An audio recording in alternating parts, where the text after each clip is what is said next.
আসসালামু আলাইকুম। 10 মিনিট রান্নাঘরে প্রিয় আপু ভাইয়া সবাইকে স্বাগতম আরও একটি নতুন রান্নার রেসিপি দেখার জন্য। তো আমি আজকে চিকেন বিরিয়ানি রান্না করব। আর এই চিকেন বিরিয়ানি রান্না কিভাবে করব জানতে হলে প্লিজ স্কিপ না করে সম্পূর্ণ ভিডিওটি দেখবেন। আর দেখে যদি ভালো লাগে আমার চ্যানেলটি সাবস্ক্রাইব করবার, বেশি বেশি লাইক শেয়ার করবার অনুরোধ রইল। তো যাকে এই চিকেন বিরিয়ানিটি একবার রান্না করে খাওয়াবেন সে আপনার রান্নার ভক্ত হয়ে যাবে, বারবার রিকোয়েস্ট করবে এই বিরিয়ানিটা রান্না করে খাওয়ার জন্য। এই বিরিয়ানিটা খুবই সুস্বাদু হয় এভাবে রান্না করলে, এবং খেতে অসম্ভব মজা লাগে। তো বিরিয়ানিটা রান্না করার জন্য আমি এখানে মুরগির মাংস নিয়েছি 2 কেজি। আমি 1.5 কেজি চাল দিয়ে বিরিয়ানিটা রান্না করব। আর এখানে 1.5 কেজি কলার চাল নিয়েছি। হক সুপার চিনি গুঁড়া চালটা আমি নিয়েছি। এখানে 1.5 কেজি চাল নিয়ে আমি বিরিয়ানিটা রান্না করব। প্রথমে আমি মাংসগুলি মেখে নেব হলুদ গুঁড়ো আর আদা রসুন পেস্ট দিয়ে মেখে আমি 10 মিনিট ঢাকনা দিয়ে ঢেকে রেখে দেব মাংসটাকে। তো আমি উল্টি পাল্টি মাংসটা মেখে নিয়েছি।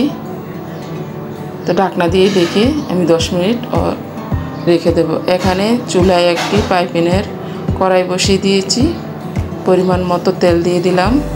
মাংসগুলি হালকা এপিট ওপিট করে ভেজে নেব, বেশি কড়া করে ভাজবো না। তো ভাজা হয়ে গেছে, নামিয়ে নিয়েছি।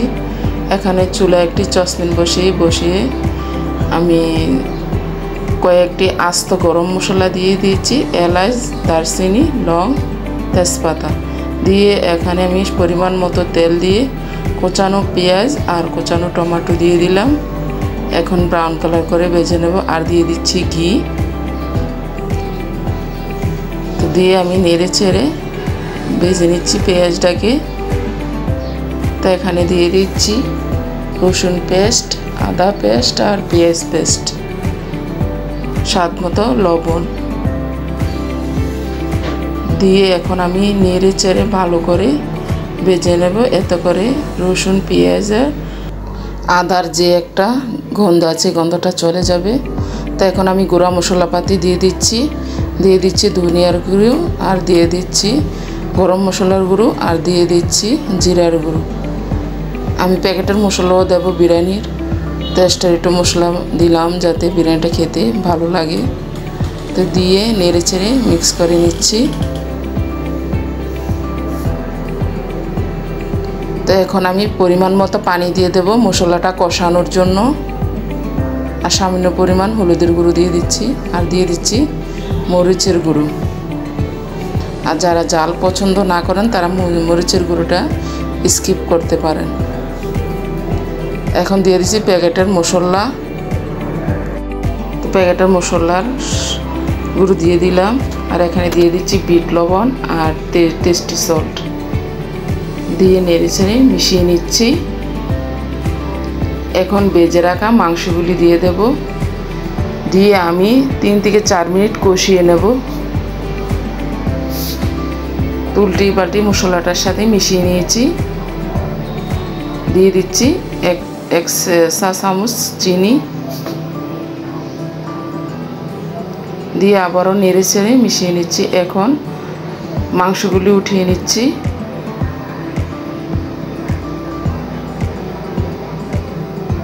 সম্পূর্ণ মাংসগুলো আমি উঠিয়ে নেব। তো নেওয়া হয়ে গেছে। এখন যে পোলার চালটা আমি ধুয়ে রেখেছিলাম বিরিয়ানি রান্না করার জন্য, ওই চালটা দিয়ে আবার আমি মশলাটার সাথে মিশিয়ে নিচ্ছি।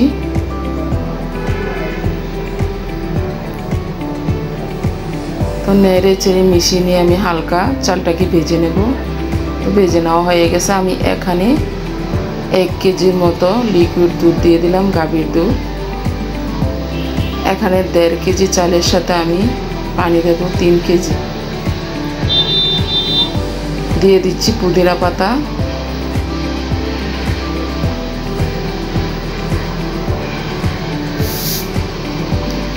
দিয়ে ঢাকনা দিয়ে ঢেকে দিলাম। দিয়ে দিচ্ছি কয়েকটি কাঁচামরিচ। তো কাঁচামরিচ দিয়ে আবারও নেড়ে চেড়ে মিশিয়ে নিচ্ছি। নিয়ে এখন আবার ঢাকনা দিয়ে ঢেকে দেব। তো ঢাকনা উল্টিয়ে আবারও নেড়ে চেড়ে দেব।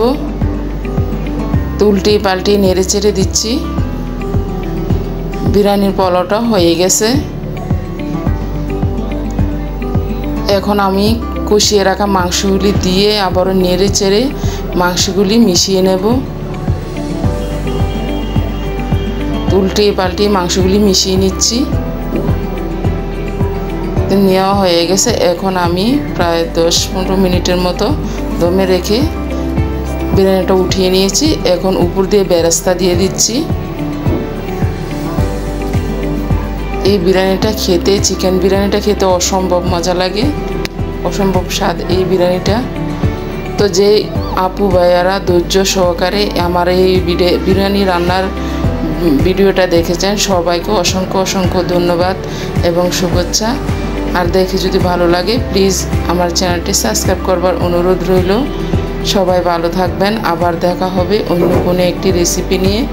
সেই পর্যন্ত সুস্থ থাকবেন, ভালো থাকবেন। আমি এখানে বিদায় নিলাম। আল্লাহ হাফেজ।